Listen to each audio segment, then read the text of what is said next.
사랑하는 겨자씨 가족 여러분 안녕하십니까? 오늘도 겨자씨 교육 영상을 통해 만나 뵙게 되어 진심으로 반갑고 기쁘고 감사합니다. 날이 굉장히 많이 추워졌죠.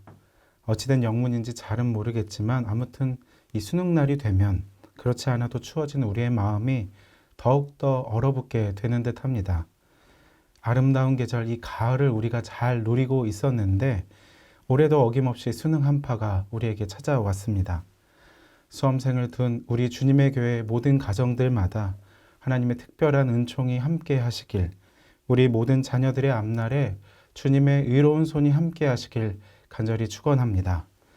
오늘은 에스겔서 36장 말씀을 통해 새로운 역사의 시작에 대해 함께 생각해 보고자 합니다.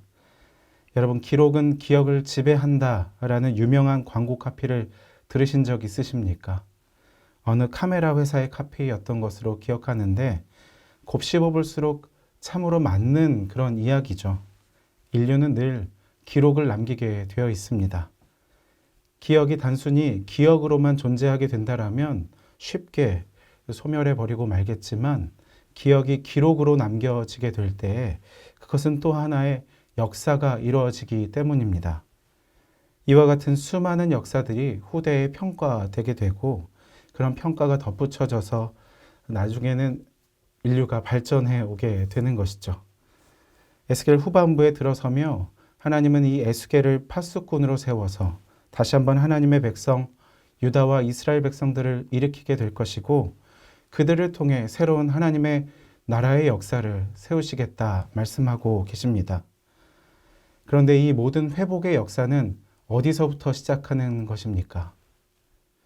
하나님께서 당신의 이름을 회복하시겠다 선포하신 것, 선언하신 것, 거기서부터 시작되는 것입니다. 그렇다면 주님께서 당신의 이름을 회복하시겠다라는 것은 어떠한 의미입니까? 우선은 하나님의 이름이 꼭 있어야 될 그 자리에 있지 못했다라는 것이죠. 하나님의 이름이 오욕을 당하셨다라는 것입니다. 왜 그렇습니까?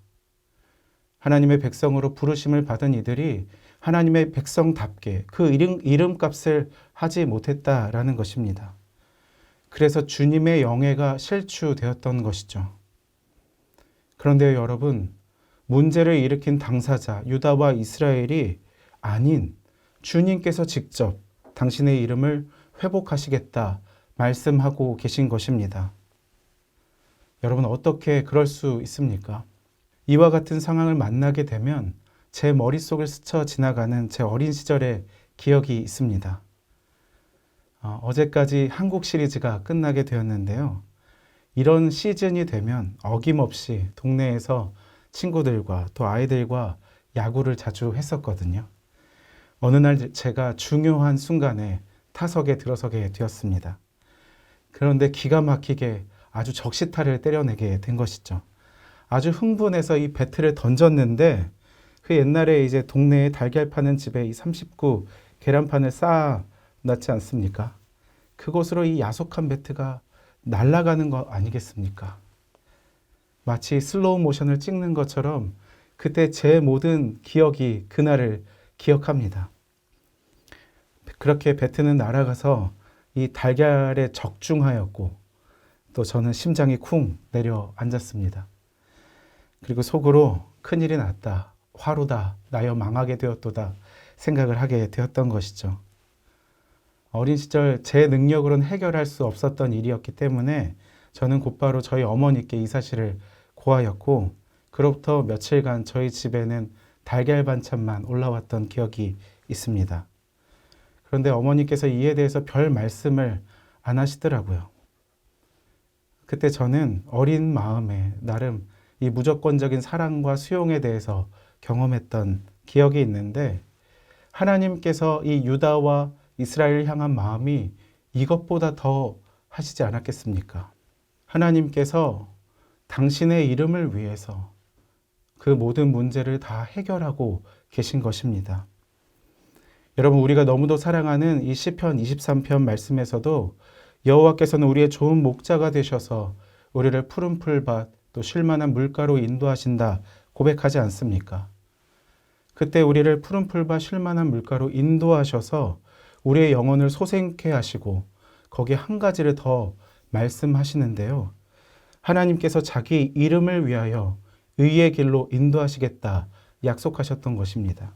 철부지 신앙으로 살아갔을 때 저는 왜 당신의 양들을 위하여 라고 하지 않고 자기 이름을 위하여 라고 이야기하셨을까 늘 불만족스러웠습니다.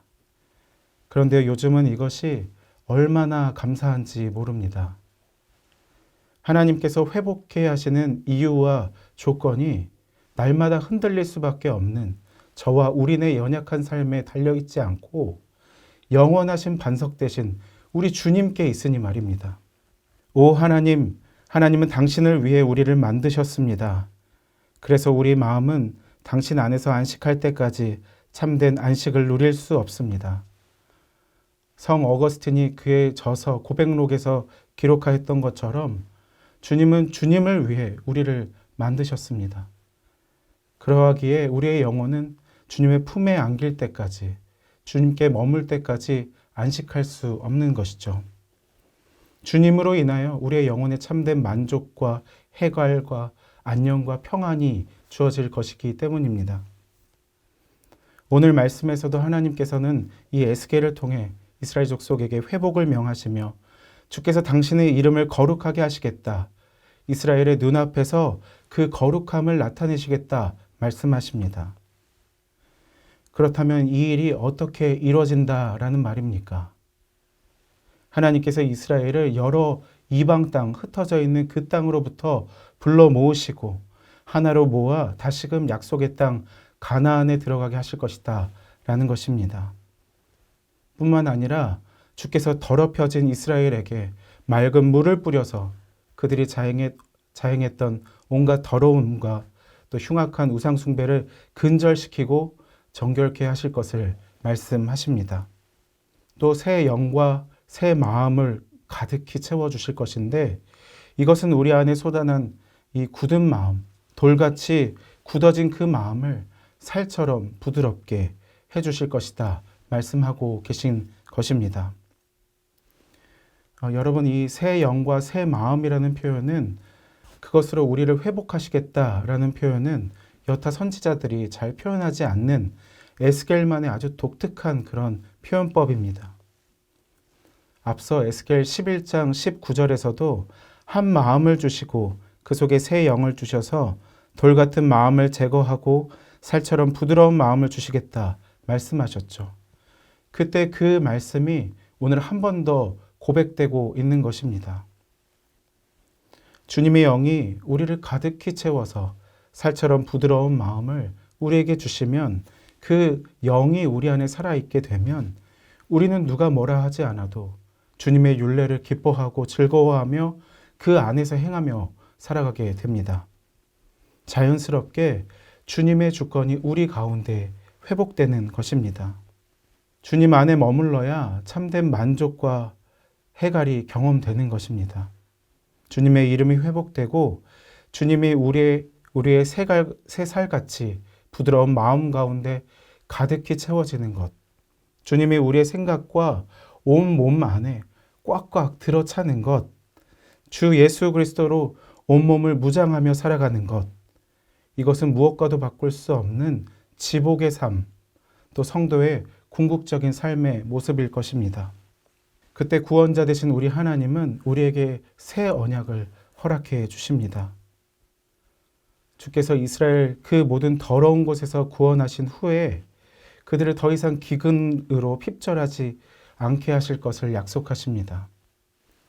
곡식의 소출을 풍성하게 하여서 다시는 흉년이 들지 않게 하며 나무의 과일이 많이 맺히고 밭의 소출이 넘쳐나게 하실 것이고 너희가 다시는 굶주림 때문에 다른 여러 나라들의 조롱을 받지 않게 하겠다 약속하십니다.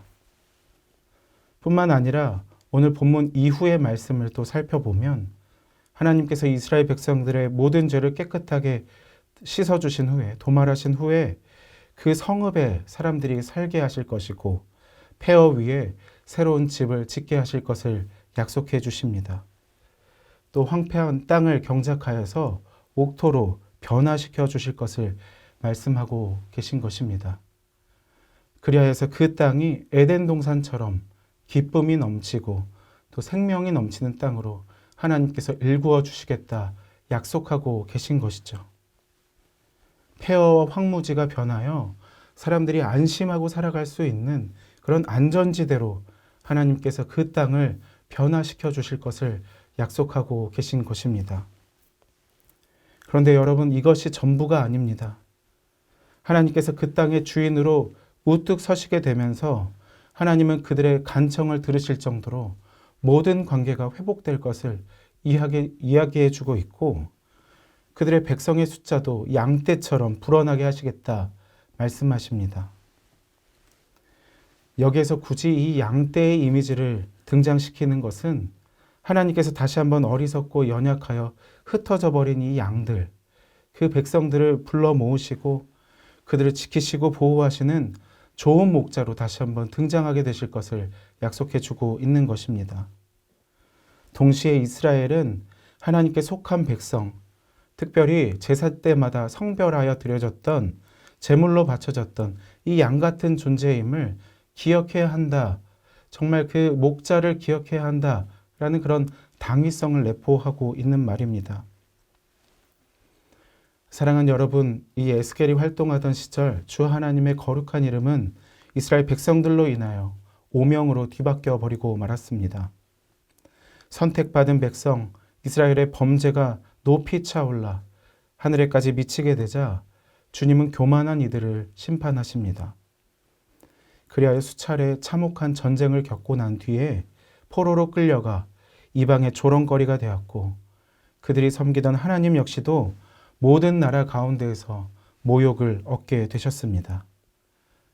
이때 하나님은 이스라엘을 그 상태에 방기하지 않으셨습니다.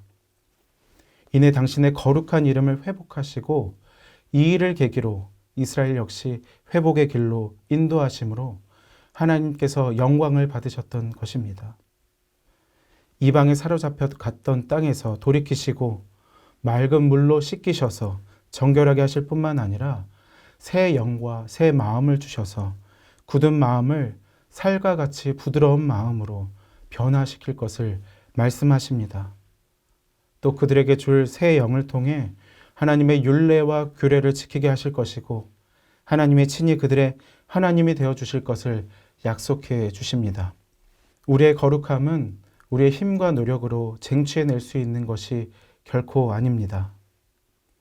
그 모든 일은 주께서 우리와 함께 하시고 우리 가운데 역사하실 때, 일하실 때 나타날 수 있는 것입니다. 주께서 날마다 흔들리는 우리의 이름이 아니라 오직 당신의 이름을 위하여 이 회복을 명하시고 새 영과 새 마음으로 우리의 굳어진 것을 부드럽게 하심으로 우리를 끝끝내 구원해 내실 것입니다. 주님은 우리로 하여금 지난날의 과오를 회개하게 하시며 가증한 죄악을 멀리하게 하심으로 다시금 자녀로 입적해 주신 것을 우리가 날마다 기억하고 감사하며 고백하게 하실 것입니다. 사랑하는 성도 여러분, 주님의 이름을 사랑하십시오. 그리고 그 영에 합당한 삶을 살아가십시오. 우리의 몸과 마음에 주님을 가득히 채우고 예수 그리스도 우리 주님으로 옷 입어 주님으로부터 시작된 새로운 역사의 시작을 함께 알리고 전하며 살아가는 여러분과 제가 되기를 간절히 소원합니다. 이것이 오늘 우리를 향한 하나님 아버지의 뜻입니다. 우리 세 가지 기도 제목으로 다 함께 기도하겠습니다. 첫 번째로 날마다 우리 안에 새 영과 새 마음을 주시는 주님 안에서 살같이 부드러운 마음을 지니며 살아가게 하소서. 둘째로 주님의 거룩함이 우리의 힘과 능력으로 되지 않음을 인정하며 겸손하게 주님의 은총과 자비를 구하게 하소서. 마지막으로 우리의 가정과 공동체가 주님의 영예가 되는 삶 살아가게 하소서. 이 세 가지 기도 제목으로 다 함께 기도하겠습니다.